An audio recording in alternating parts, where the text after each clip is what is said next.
Hey guys, so today we're going to be changing the brake pads on this Mazda.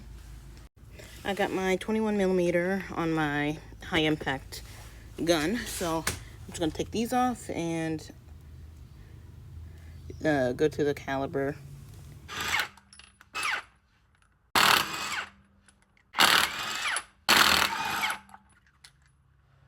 Okay, we're going to get that out the way.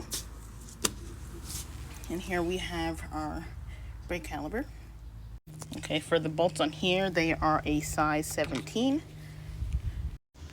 Okay, the screw was a little stuck, so I took the impact. It was a very tight space, so I didn't have time to record it, but I got it loose. So yeah, now we just unscrew this. Okay, there we go. But like I said with the paste inside, but yeah, as you see, there's some on there already. So this one looks relatively good, better than the other side. I may put a little bit more in. Yeah, overall, you don't want to put too much in though.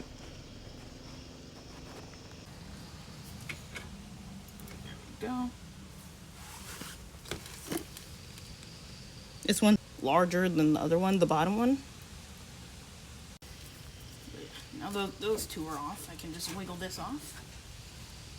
Ooh. And put it somewhere so it doesn't fall and put strain onto this cord, because you don't want it like coming off or anything. So I just put it on top of there. Okay, as for this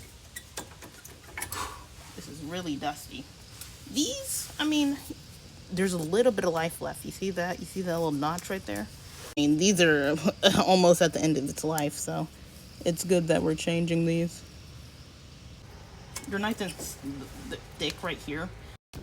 So usually if it looks, a little rusty around the areas, usually take a brush, wire brush, and get the areas.